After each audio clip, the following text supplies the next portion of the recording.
Lufta Iran-SBA, raundi i dytë. Ja çfarë vjen pas armpushimit. Javën e kaluar ndodhi sërish i njëjti skenar. Trump tha se lufta mund të mbaronte shumë shpejt. Izraeli nënshkroi armpushim ditor me Hezbollahun. Irani hapi ngushticën e Hormuzit, çmilet e naftës Iran. Dhe pastaj, sapo tregjet u mbyllën të premten, Trump tha, do duhet fillojmë të hedhim bomba sërish. Izraeli theu armpushimin në Liban, Irani mbylli sërish ngushticën. Të njëjtët lëvizje, i njëjti ritëm, si një film që kemi parë tashmë. Por, sipas analizës së fundit të Predictive History, kanali i profesorit kinez, kjo nuk është rastësi dhe nuk është kaos, është strategji, dhe raundi i dytë i kësaj lufte do duket shumë ndryshe nga i pari. Para se të shikojmë çfarë vjen, duhet kuptojmë çfarë ndodhi. 6 javët e para të luftës surprizuan shumë analistë perëndimor. Irani nuk u shemb shpejt siç prisnin disa, nuk dorëzoi ngushticën e Hormuzit, nuk ndaloi raketat dhe dronët, dhe gjëja më e rëndësishme strategjikisht, e mbajti ngushticën praktikisht të mbytur, duke goditur ekonominë globale në mënyrën të papritur.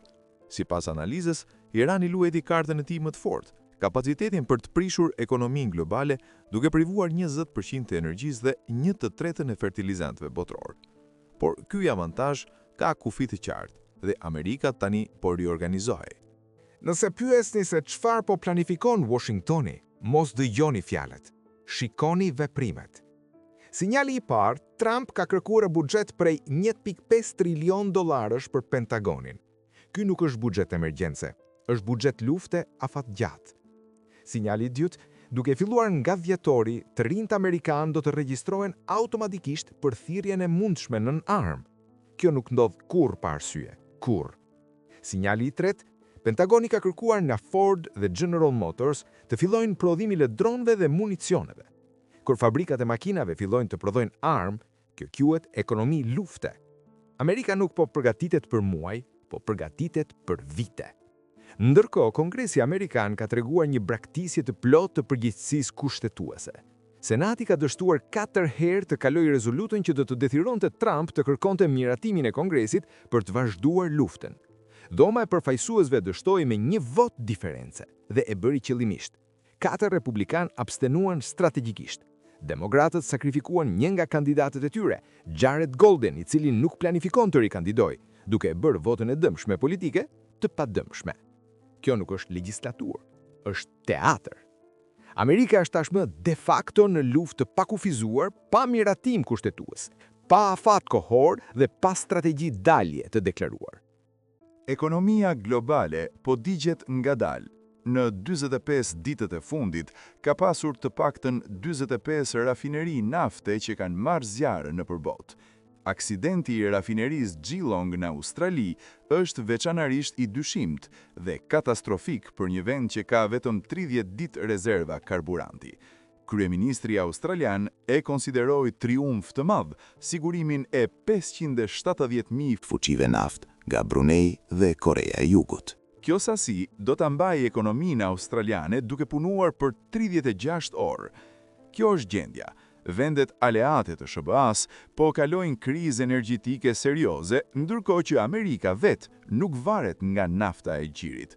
Sipas analizës, kjo asimetri krijon presion të pasgjithshëm. Amerika mund të durojë krizën energjetike. Aleatët e saj nuk mund ta durojnë atë. Përse Irani pranoi armpushimin? Kjo është pyetja që analistët po i bëjnë. Pse Irani u ul në tryezë? Pse u dha Amerikës kohë të montojë forcat toksore? Pse vuri diplomatët e tij në rrezik? Pse u dha popullit iranian shpresë të reme? Sipas analizës, përgjigja është e thjeshtë dhe e hidhur, u detyrua. Analistët gjeopolitik sugjerojnë se Kina, Pakistani dhe aleatët e tjerë iranian e shtyn Tehranin drejt tryezës. Logjika ishte kjo. Bota e di se Amerika po zhvillon një luftë agresioni të paprovokuar. Bota e di se Amerika po djegë rezervat e naftës botërore.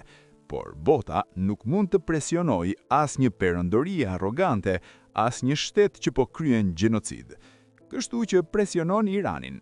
Pakistani ishte ndërmjetësi publik. Kina ishte strategjisti i mençur që e shtyu Iranin nga pas kulisave dhe Irani, duke kuptuar se nuk do të merrte asnjë lëndshim real, u ul në tryez vetëm për të treguar vullnet të mirë dhe doli pa marrëveshje. E tani vjen ajo çfarë pritet të ndodh kur armpushimi të skadojë. Sipas analizës, Amerika do të zbatojë një strategji me 3 shtylla për të thyer vullnetin e Iranit dhe për të imponuar zgjidhje politike. Shtylla e parë, mbyllje ekonomikisht. Me mbërritjen e aeroplanmbajtëses George W.H. Bush, Amerika do të ketë rreth 60.000 ushtarë në teatrin e operacioneve. Jo shumë, por nëse përdoren strategjikisht, mund të jenë shkatrues. Prisni një sulm shumë vektorsh ndaj Bregdetit iranian. Prisni marincat amerikan të kapin ishullin Karg dhe ishullin Kasem, 2 pikat kyçe të eksportit të naftës iraniane. Amerika nuk mund të kontrollojë ngushticën e Hormuzit plotësisht, por mund të mohojë kapacitetin e Iranit të eksportojë naftë dhe mbledh taksa. Kjo do të detyrojë Iranin të mbështetet gjithnjë më shumë në financimin kinez dhe Kina është e motivuar ta shohë këtë luftë të mbarojë sa më shpejt. Shtylla e dytë, ndiz ndarjet etnike. Sapo marincat amerikanë vendosin baza operative brenda Iranit, grupet etnike si kurdët dhe beluçët do të motivohen të marrin armët dhe të gdëntin territorin e tyre sovran brenda Iranit. Me supremacinë ajrore amerikane dhe forca speciale si mbështetje, këto grupe do të jenë majshtise. Irani është vend multi etnik, rreth 50% e popullsisë nuk është persiane. Shtylla e tretë, mbytje ndaj Teheranit. Fokusi kryesor do të jetë zvoglimi metodik të furnizimit me ujë të Teheranit, centraleve elektrike dhe rrjetit transportit që ushqen një qytet prej 10 milion banorish. Lufta e shekullit 21, shoku dhe druajtja me revolucionin e ngjyrave. Ky është dimensioni filozofik i analizës dhe ndoshta më i rëndësishmi. Armët bërthamore i kanë bërë luftrat shkatëruese të shekullit 20 të pamundura mes fuqive të mëdha. Asnjë superfuqi nuk mund të luftojë drejt për drejt kundër tjetrës, pa rrezikuar shkatrimin.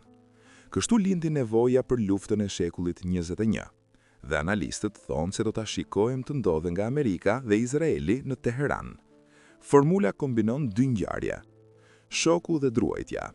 Bombardimi i infrastrukturës shtetërore për të dobësuar kapacitetin e shtetit të ofrojë shërbime bazike, ushqim, ujë, energji elektrike, playbooku i revolucionit me ngjyra, propaganda, protestues të paguar, spijunë që infiltrojnë shërbimet e sigurisë për të nxitur zemërimin e popullit dhe drejtuar atë zemërim kundër udhëheqësjes. Kjo është e ndryshme nga Gaza. Palestinezët u trajnuan të shndërroheshin në robër të pasvizuar. Iranianët duhet të shndërroheshin në revolucionar aktiv. Dhe kjo, sipas analizës, është horrori i vërtet i luftrave të shekullit 21, ku nuk e vret armikun direkt, por e bën popullin e armikut të vras udhëheqësjen e vet. Kjo është panorama, sipas analizës së profesorit kinez. Armëpushimi i brisht, bllokada që vazhdon. Ekonomia globale në presion. 60.000 ushtarë amerikanë që presin urdhrin. Ishujt e naftës në shënjestër. Grupet etnike iraniane të armatosura dhe Teherani i 10 milion njerëzve në rrezik. Ne nuk mund ta dimë me siguri nëse ky skenar do të realizohet, por çdo shenjë, buxheti ushtarak, regjistrimi i rekrutëve, prodhimi i armëve nga fabrikat e makinave, tregon se Amerika nuk po planifikon dalje, po planifikon dominim. Dhe nëse historia është udhëzuese, fundi i kësaj lufte nuk do të vendoset mbi fushën e betejës. Do të vendoset nga qëndrueshmëria e popullit iranian, e ekonomisë globale, e vullnetit politik amerikan dhe e durimit të Kinës. Cili në këta 4 do të thyet i pari, kjo do të vendoste fatin e lindjes së mesme për dekada. Faleminderit që ishit me ne në këtë udhëtim historik. Për më shumë kontent intelektual, mos harroni të bëni subscribe. Shihemi në episodin e radhës.